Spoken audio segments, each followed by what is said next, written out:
Hey guys, stop me if you've heard this one before. Sonic has had a rough transition to 3D. This single statement follows the Sonic franchise everywhere it goes. It's a statement that's considered gaming fact at this point, alongside phrases like Valve can't count to 3, or Bethesda games are buggy, am I right? Or even that EA is just the worst. And to be entirely honest, it's not like this statement came out of nowhere. If you bought Sonic Adventure today to play on any modern console or computer, you'd probably agree with me if I said this game doesn't look like it's aged well. I think almost everyone can agree that Sonic Adventure 2 is a good game and holds up well for the most part, but beginning with Sonic Heroes and continuing through games like Shadow the Hedgehog, Sonic 06, Sonic and the Secret Rings, Sonic Unleashed, Sonic and the Black Knight, there's a pattern here of releases that weren't exactly well received. However, as we've moved away from the mid to late 2000s and a new wave of Sonic fans have come to dominate the discourse surrounding the franchise, a pretty common thing I've seen said is that the phrase Sonic has had a rough transition to 3D is just completely false. A sort of revisionist tale that's come about because of inaccurate journalism and Sonic's reputation as a franchise throughout the mid to late 2000s. I can understand people coming to this conclusion. It's no secret that the Sonic fanbase and video game reviewers don't really see eye to eye on the general opinion of Sonic games and the franchise. So which story is accurate? Were the reviewers and companies like IGN or GameSpot accurate about Sonic having a rough transition to 3D, or were they wrong? Are Sonic fans correct in saying that critics have spun a revisionist tale to discredit Sonic as a franchise? That's what I've decided to answer with this video, by making Sonic's transition to 3D myself. I've played Sonic 1 through 3 and Knuckles and Sonic Adventure 1 and 2 to give my own definitive opinion. So let's set the stage. To understand the phrase, I'm already tired of saying it, we need to understand the conditions behind not only how this phrase possibly could have come into being, but also how it could have spread around and become so prolific. So let's try and make this quick. Towards the tail end of the 8-bit era of video games, Nintendo had safely positioned themselves as the king of that era. It's not like Nintendo developed or published every banger, but Super Mario Bros. 1 through 3, The Legend of Zelda, Metroid, Punch-Out!, that's already a pretty stacked lineup. Then when you take into account the fact that Nintendo made the NES and you look at all the other amazing games that were sold exclusively on that console, a pretty good picture is painted for just how much Nintendo dominated this era. As the video game industry moved forward and the 16-bit era of gaming began, Sega released titles on their new console, the Genesis, also known as the Mega Drive for anyone not in the US, and carved out their own slice of the gaming market in providing an arcade experience on a home console. As their slogan suggested, we bring the arcade experience home. This wasn't good enough for Sega. They didn't just want to carve out their slice of the gaming market, they wanted to dominate. Sega was convinced that they had the best product on the market, and they wanted to make sure everyone knew it. So Sega went to the drawing board and decided that to dominate this era like Nintendo had done previously, they needed not only a solid platformer on their console, but a mascot, a character that could be pointed to and directly associated with their company. This character not only needed to be the perfect fit for Sega's plans for a platform game with a strong identity, high-speed scrolling, and uneven terrain, but he also needed to embody Sega's values as a company. This character needed to be cool, up for a challenge, and full of spirit. And this character would be Sonic the Hedgehog. Sonic the Hedgehog very quickly became an icon, a beloved mascot that became the face of Sega. I mean, he got a whole float in the Thanksgiving Day parade. Just as Sega wished, Sonic became a direct rival to Mario. Nothing conveys this better than Sega's brand new slogan. Gone is the old, we bring the arcade experience home. Now it's bold, aggressive. And you know exactly what I was about to say, but it's so catchy, you kind of just need to hear it.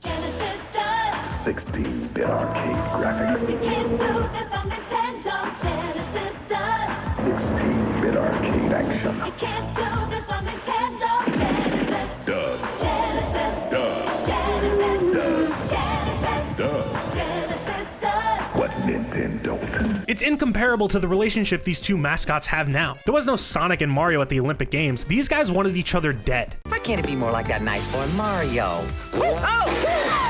Sonic went on to be a driving force in the 90s, selling more copies and setting new records with each sequel that released. Eventually, the time came for both of these gaming icons to make their jump into the 3D era of games. Super Mario 64 released onto the brand new N64 in 1996 and received amazing reception, both critically and sales-wise. Sonic, however, was noticeably missing from the early 3D era. In fact, while Sonic Adventure released in December of 1998 in Japan alongside the Dreamcast, it wouldn't be until September of 1999 that the Dreamcast would release alongside Sonic Adventure in North America. But now this script is getting a bit familiar. My bad. By now, a usual video talking about these subjects would start going on and on about how Super Mario 64 was a masterpiece that revolutionized 3D platforming games, but Sonic Adventure is a clunky game that hasn't aged well. Yada yada yada, that one glitch in the beginning of the game where you can fall through the floor on this loop, we get it. However, things are a bit more complicated than that, especially when you take into account that Sonic Adventure was well received critically. This game was a smash hit, and while I can't exactly go and find general opinions on the franchise's jump to 3D by fans at the time, there's no reason to believe that the sentiment wasn't mostly positive, as I assume Super Mario 64's was. Sonic Adventure 2 also went over well, both critically, sales-wise, and as far as I know, fan reception-wise. Things only really began to change when Sonic Heroes came out, and then it got worse after Shadow the Hedgehog. So what's going on here? Sonic's transition to 3D from the perspective of someone not involved in the games industry doesn't really look rough when you lay it out like this. So why does everyone say this then? That's why I'm so interested in this topic, and that's why I personally wanted to make the transition to 3D myself and see what people were so up in arms about. Starting with the Genesis games, I have a lot to say about the 2D era of Sonic, and I think a good precursor to all of my opinions is that I much prefer 3D Sonic games. None of these games are bad, don't get me wrong, far from it in fact, they're all amazing platformers. I just prefer the general structure and gameplay of the 3D games more. Also, just for a bit of clarity, I played Sonic 1 and 2 on Sonic Origins. I played with 16:9, but I made an effort not to use the modern abilities added so I could form my opinion on the game properly. Beginning where it all began, I do have to give credit to Sonic the Hedgehog 1 for,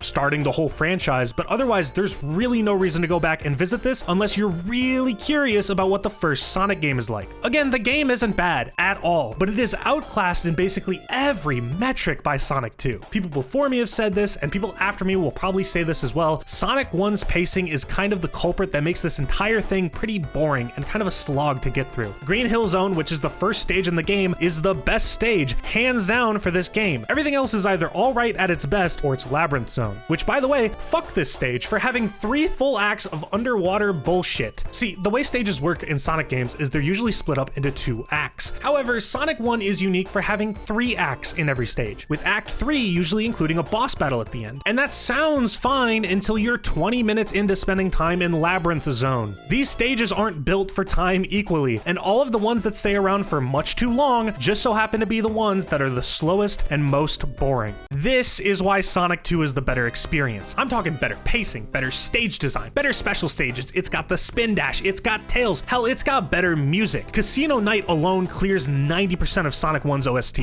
I'm not joking. In my opinion, it's the real beginning of the franchise because despite Sonic 1 actually being the first game, the only thing Sega ever calls back to for this game when they nostalgia pander is Green Hill Zone. And that's because Sonic 2 and Sonic 3 and Knuckles were infinitely more memorable. No one is asking for Marble Zone to make a return or Scrap Brain Zone, and especially not Labyrinth Zone. And that's because they're boring. My sentiment for Sonic 2 carries over for Sonic 3 and Knuckles. I'm hard pressed to find things I outright don't enjoy about both of these games that are the game's fault, and not things I don't enjoy about 2D platformers as a whole. Good stages, well done level design, fun characters and controls. The most contentious opinion I have about these games is that I like Sonic 2 more than I like Sonic 3 and Knuckles. I know, there's a lot of debate about this, and I can admit that objectively, Sonic 3 and Knuckles is the better game, but only if you're extremely familiar with it. As someone who only has a few passing playthroughs throughout my life of the first and second games, this was my first ever playthrough of this game. I played Sonic 3 and Knuckles Angel Island Revisited, which is basically a better port for the game, and a lot of my playthroughs landmarks were dealing with, for lack of a better phrase, the unexplained bullshit that shows up in this game. Every original Sonic game has some form or feature or game mechanic that the game just expects you to pick up immediately, but Sonic 3 takes the cake for just how much they throw at you. There's like 3 different special stages. I immediately knew how to gamble, and the Blue Orb game is to get Chaos Emeralds, but what is going on in the game with the glowing circles? There's obviously the Barrel and Carnival Night Zone, which legitimately, up until making this video, I did not know how to get past. I managed to randomly figure out you have to press up and down after fiddling with the controls enough. Ice Cap Zone has a bunch of random bullshit from a lot of looping sections of the map, randomly having you push this block of ice when the game has never required you to push anything up until this point. Mushroom Hill teaches you that holding the A button is required to swing off this specific swing at the correct height. There's more points throughout Sonic 3, but I think you get the idea. Sonic 2 does not have to deal with most of this bullshit. I think if I were to play through Sonic 3 maybe 2 more times, it'd quickly become my favorite 2D Sonic game, but I'm not in a rush to get to doing that anytime soon. Sonic 2, out of these 2D games, is the only one that I took the time to actually collect the Chaos Emeralds in and get the proper ending. I feel like that says a lot. As for my overall thoughts on the 2D era of Sonic the Hedgehog, it's good. I don't think anyone credible has ever argued that these games are bad. Despite a few issues like Sonic 1's overall pacing, Super Sonic making the game infinitely harder to control in Sonic 2, and a few issues where the stage design across all the games is intentionally set up in a way to frustrate someone who either doesn't remember or hasn't played the game before sometimes, the 2D era of Sonic is held in such high regard for a reason. These are some of the best 2D platformer games ever made. It speaks volumes that Super Mario World and Sonic the Hedgehog, the first ever entry into the Sonic franchise, were compared quite heavily back in the day, despite Super Mario World being Mario's 4th entry. And it's no wonder that the 3D era for Sonic had quite the shoes to fill. So even though people consider this game a rough transition, let's see how it actually did.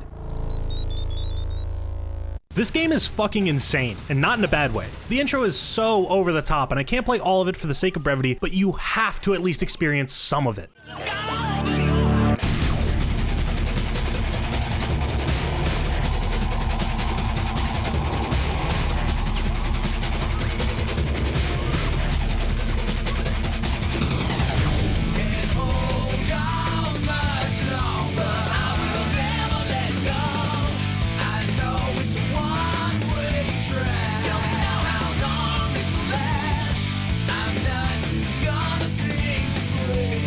This game earned its over-the-top intro. Did Sonic show up a little late to 3D? Sure. But this intro is here to tell you that he's here. This is happening. I really enjoyed Sonic's gameplay in this game. It's just unfortunate that Sonic is 1/6 of this whole game. With this being Sonic's big leap to 3D, Sonic Team decided to focus on providing things like a hub world, varied styles of gameplay, and a story. Some of these things worked out, and some of these things didn't, but regardless, it was an extremely ambitious project, considering that for 1998, it was one of the largest productions for a video game ever. The graphics look amazing, the lighting, models, and textures are great, and the worst thing that's aged here is the lip syncing, but again, it was 1998. To get into the nitty-gritty, most general issues revolve around the game's jank, if that makes sense. Sometimes boss fights can be a bit funny, and voice acting isn't stellar. My favorite example always being any of Tails' lines. There's two big ones that stand out though. This one, "That's Eggman!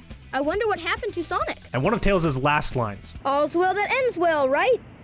Millions of people died, Tails. The music, while absolutely amazing, does a lot of starting and stopping because of the dialogue and the way these cutscenes were set up with loading in between. I know that Open Your Heart is the actual theme to this game, considering it plays in the intro and during the final boss, but with how often Egg Carrier stops and starts playing throughout this game, this might as well be the main theme. However, despite all of this, Sonic's gameplay throughout Adventure 1 is genuinely some of the best in the franchise. It really smooths out so many issues I have because of just how good Sonic controls, and also just how good Sonic's stages are across the board. Personally, I think Sonic's worst stage is Skydeck, and that's mostly because of just how atrocious the camera is, and even that isn't really that bad. As I mentioned though, it's only 1/6 of this game. If you want to get the actual ending and understand the story in its entirety, you'll need to play through every character's story. And the issue isn't that I'm forced to play through Biggs or Amy's or E102 Gamma's story despite me not caring for their playstyle or these characters in general. It's more so that I'm playing through this game 6 times. I am seeing most of the same story beats and sometimes even the same bosses from like 6 different perspectives. I mentioned it earlier mostly as a joke, but I'm being serious about Egg Carrier stopping and starting for like 40% of this game. It only serves to hammer in just how many locations you're revisiting for seemingly useless reasons. Like, does this fucking robot really need to sit here and be fed overarching story beats that pertain to the final boss when he doesn't even show up for the final fight? Or, well, he does show up, but spoiler alert, he's a bird. Bro can't even encourage Sonic like everyone else. To rank all these characters as gameplay so you get some sort of idea how I feel about them, Sonic is easily on top. Tails is second because his gameplay basically is just him racing Sonic. It's a really quick distraction and the story is super simple. He learns to be himself and act for himself, saves the city from a missile. Cool. I mean, his story was good enough that they literally just copied it for every single other Tails story in this entire franchise. I'm serious, whenever this guy gets an arc, it's the exact same thing he learned in Adventure 1. I'm putting Gamma at third because while I do think he has no place to be here in this story, I kind of enjoy the shooting gameplay. I just spam the lock on button and shoot. It's pretty mindless and offensive, and there was no point where I got sick of his gameplay. Knuckles is fourth because while I don't really mind going on a hunt for a bunch of Master Emerald pieces scattered around a map, I'm just pretty bored. It's not bad, it's just not engaging, and while there's an argument to be made that boring can be worse than bad, Knuckles is at least somewhat fun to control. Tied for last place, fuck Big and Amy. Actually, you know what? Fuck Amy more. I didn't really enjoy my time playing big stages, but once you figured out how to fish for Froggy and you got the life belt, at least it's over quickly. By the way, just in case you didn't know, the game never tells you, you move the joystick down when Froggy bites. That's it. I don't understand why they didn't just say this or communicate this in any way. Amy, despite having the shortest adventure in this game, still manages to overstay her welcome by like 30 minutes. And that's because she doesn't do anything. Not in this story and not in her stages. Amy could have been entirely cut out from this game if they just decided to make the E100 boss a quick stop for Sonic. Had that happened, Amy is entirely useless in this story. Her gameplay isn't fun, the boss isn't fun, she's actually the worst character. Now, these are a lot of big claims about Sonic Adventure, but I think it's important to understand all these problems I have with this game because despite them, them, this is still a good game. At the bare minimum, Sonic's story on its own is worth recommending to people who might think that there are no good 3D Sonic games. The game overall can be repetitive with its music, cutscenes, and even bosses, and it has lots of highs and lows, but by no means is this game a rough transition to 3D. Arguably, every single element from a 2D Sonic game, both good and bad, has been adapted to 3D and is presented through either the story or the gameplay. It can be cheesy and janky at times, but when everything comes together and you're fighting perfect chaos while Open Your Heart is blasting in the background, everything clicks and you feel like, for lack of a better phrase, you've reached the end of an adventure. So, Sonic Adventure has always been a good game. Why do people say Sonic had a rough transition to 3D? Well, there is one reason, but it's not related to Sonic Adventure. It doesn't fully answer the question. Behind the scenes before Sonic Adventure came out, Sega had canceled Sonic's first intended leap to 3D, Sonic Extreme, for the Sega Saturn. In its place, Sega just ported Sonic 3D Blast to the Saturn and then released a lot of side games to hold people over until Sonic Adventure came out. Sega was under a lot of pressure to get a 3D game out, and the Sonic franchise was hanging on the reputation of games like Sonic R. I can admit and say that when you look at the road to get to Sonic Adventure, that's rough. That is a rough transition to 3D. However, most people don't use the phrase like this. When people say this, they refer to these games, and it's not like this just happened overnight. Something prompted people to think like this, and at this point, I needed to know why. So on a whim, I decided to boot up Sonic Adventure 2 and play through that game on Steam, and I finally understood why people think this way. It's the shitty ports of these games that Sega sells. For this video, I didn't play Sonic Adventure DX. Well, I did, kinda. I played a modded version of the game called the Dreamcast Reversion mod that intends to restore what this game was actually like on the Dreamcast. I won't get super deep into the nitty-gritty of every single thing that's different between these versions of the game because the list is long. There's an entire website that's documented all of the changes that you can read through, or you can watch this amazing video by Cybershell. To give you a condensed version, Sonic Adventure DX makes the game look worse, breaks animations, textures, cutscenes, lighting, a few gameplay elements, but the most notable example I can provide as to just how much this game incorrectly portrays Sonic Adventure is this glitch at the beginning of Emerald Coast with the loop. Let me try. I did. What the fuck? It happened again. Where are you falling? I'm not falling. I'm just running into the wall. This glitch is one of the defining elements of Sonic Adventure that people use when talking about a rough transition to 3D, and this glitch doesn't happen on the original Dreamcast version. It's entirely the fault of a bad port. I brought up Sonic Adventure 2 because I just played the Steam version, which is an enhanced port based off of the GameCube port of the game. And while it's a much better port than Sonic Adventure DX, the bar is 6 feet underground. Sonic Adventure 2's 2012 port has a lot of issues stemming from its original GameCube port. For example, it has worse controls, even worse audio mixing, lighting and texture issues, cutscene issues, the homing attack is bugged, and the rail system is entirely broken because of a weird sensitivity issue with analog sticks that wasn't present in the Dreamcast version. You can test that glitch out yourself by hopping into a stage with a rail in it, and instead of holding the direction you want to lean in, lightly tapping the joystick in the correct direction will make the mechanic act like it's supposed to. It's criminal that the presentation of these games is ruined by these ports because Sonic Adventure 2 is, in my opinion, a better game than Sonic Adventure 1. The more linear level and gameplay design combined with overall better pacing take what is essentially just Sonic Adventure and fix its pacing. Oh, and also the Chow Garden. Yeah, Sonic Adventure 2 has a lot of glaring issues that, if argued, could make a strong point as to why Sonic Adventure 1 is better. Sonic Adventure 2's camera is worse, making stages like Crazy Gadget needlessly frustrating when it's trying to show off interesting mechanics and level design. Knuckles, for some reason, got nerfed, and then his playstyle was copied by an entirely brand new character, so you get even more time hunting emeralds in larger stages with worse hints. Also, everyone and their dogs has said this, Security Hall. Oh my god, Security Hall. There's a lot of bad emerald hunting stages in this game. There are a majority of the stages in this game that I consider boring to sit through or just outright bad. Mad Space and Meteor Herd stand out especially. Security Hall instead drops you in this comparably confined stage to some of the other stages you visit, but has a nerfed radar. The level design triggers all this game's camera issues, and you're on a time limit of 5 minutes. Combined with a puzzle that I honestly still don't really understand, I despise this stage and the 20 minutes I had to waste on it.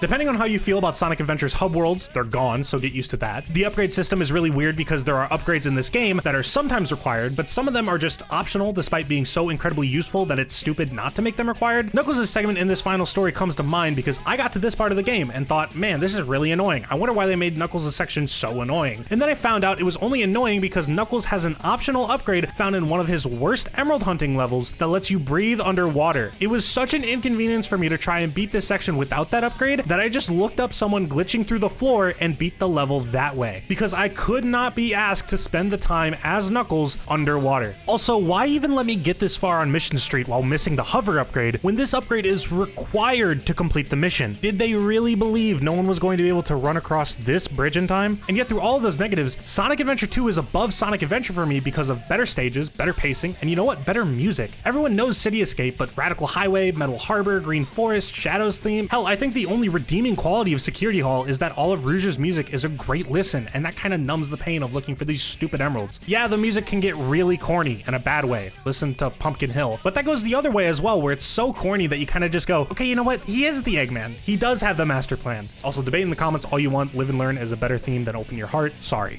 To reiterate, both of these games are great, and arguably some of the best the entire Sonic franchise has to offer you. It's an actual injustice to these games that the only way to play them officially is to purchase these ports that, at their best, misrepresent how these games have aged over time. Don't get me wrong, there's jank involved that isn't the fault of a port. These games are 24 and 22 years old respectively. Extremely valid criticisms of these games exist, but with how poorly these ports misrepresent these games, especially Sonic Adventure, I'm not surprised that people believe Sonic had a rough transition to 3D. The misrepresentation of these games is even worse because for the most part, this was how a lot of people actually first played these games, including me. I thought Sonic Adventure was actually bad because up until recording gameplay for this video, I had only played DX. It's not like the Dreamcast was exactly the most successful console ever, even for its time. Not only that, but after these two games, Sonic Heroes came out, and that game isn't bad, but it's definitely not as good as Sonic Adventure 1 or 2. And then after Heroes came Shadow the Hedgehog, and then the first plane hit the tower. Sonic's reputation tanked throughout the early to late 2000s. The comeback started with Sonic Unleashed, which continued into Sonic Colors, and then we got Sonic Generations, and this was peak. Sonic should have stayed strong after this, but this game was boring, and then the second plane hit. I didn't even include the storybook games, and the Pentagon was hit not long after. You know, actually unrelated, but a funny coincidence you can see is the release dates for both of these ports coinciding with Dark Ages for the Sonic franchise. Sonic Adventure DX came out in 2003, and Sonic Adventure 2 got its enhanced port in 2012. I bring this history lesson up though because it shows a general lack of care from Sega for their most popular franchise. Persona doesn't get treated like this, and yeah, you could argue that's not an in-house property for Sega, and okay, sure, Yakuza doesn't get treated like this either. Why does Sonic the Hedgehog get the short end of the stick consistently? Not just for these ports, but for the games that release. Sonic Team gets rushed time and time again to push out subpar Sonic games, and for what reason I can't understand. How is anyone but the most hardcore fans supposed to view the 3D era of this franchise in a positive light when Sega refuses time and time again to stick with a consistent vision and give Sonic Team the time to push out a good game? That's why this combination of Sonic's Dark Age releases, horrible press, and these bad ports misrepresenting how the adventure games have actually aged over the years lead people to say Sonic has had a rough transition to 3D. Why should I care about Sonic's transition to 3D and the actual quality of the adventure games as they were playable on the Dreamcast if not even Sega cares enough about their most popular franchise to take the time and properly port some of its best games ever released? No one's going to be convinced that this wasn't rough if Sonic Adventure DX continues to be the only retail version of Sonic Adventure that you can purchase. Hell, even back when Sonic Adventure got a port onto the Xbox Arcade, this isn't just Sonic Adventure for the Dreamcast, it's the DX version with all the new features ripped out of it so they could sell the DX as a separate upgrade. This game can't catch a break. Considering they're probably never going to properly port these games, it's criminal how much money Sega isn't actively printing right now by giving the Sonic Adventure games a remake. Seriously, even just Sonic Adventure on its own getting a sort of Final Fantasy VII or Resident Evil 2 style remake with redone vocals, an enhanced story that gives Sonic a more focused role and more stages, and a lot of pacing tweaks to the flow of gameplay between characters, it would be the greatest Sonic game ever released, and that's including Generations. Include a remake of Sonic Adventure 2 confirmed afterwards in the same vein. Oh my lord, it's an infinite money glitch that is sitting waiting to be tapped to this day. Don't get me wrong, Sonic Frontiers looks like an incredible step in the right direction, but a step in the right direction? After you've ran a marathon the wrong way? Be real for a moment. This company has had more than 20 years to find a consistent direction for Sonic games and has yet to stick with something that actually works and learn correctly from what people actually enjoyed about their flawed games. Look, it's no secret that not everyone likes Sonic the Hedgehog. If IGN had their ideal vision of this guy, we'd all be playing Sonic Pocket Adventure 8. Hell, even going all the way back to before the first Sonic game was ever released, when he was first brought up to be the mascot of Sega and be marketed to American children, he was not only disliked by Sega of America's CEO and their marketing experts, but they assumed he would be a failure. However you might feel about Sonic the Hedgehog, I think you just have to respect that in the face of opposition throughout the 3D age, some warranted, some not, this franchise has continued on. For better or for worse, this franchise is dead set on a path to create games that make its longtime fans happy. So no, Sonic didn't have a rough transition to 3D, and I think we're past the point of a dark age. Finally. The whole point of Sonic back then was to represent Sega in character form. Sonic was meant to be cool, up for a challenge, and full of spirit. While the company in charge of this character may have abandoned most of those ideals long ago, Sonic has always had spirit. I think it speaks volumes that Sonic Frontiers returns the cool factor while also forcing him in a way to be up against the challenge of proving that this franchise hasn't peaked in the year 2011. We're past the point of pretending games didn't exist. While it may be a bit of a mess due to countless retcons and soft reboots, Frontiers weaves together 24 years of Sonic the Hedgehog into something that doesn't just embrace everything the franchise did right, but also acknowledges when it failed. Despite repeated missteps and lack of a consistent vision, this character, against all odds, will pick himself up and go again, striving to provide an experience that once the credits roll on, not only longtime fans of the franchise can be happy with, but even people who doubted him.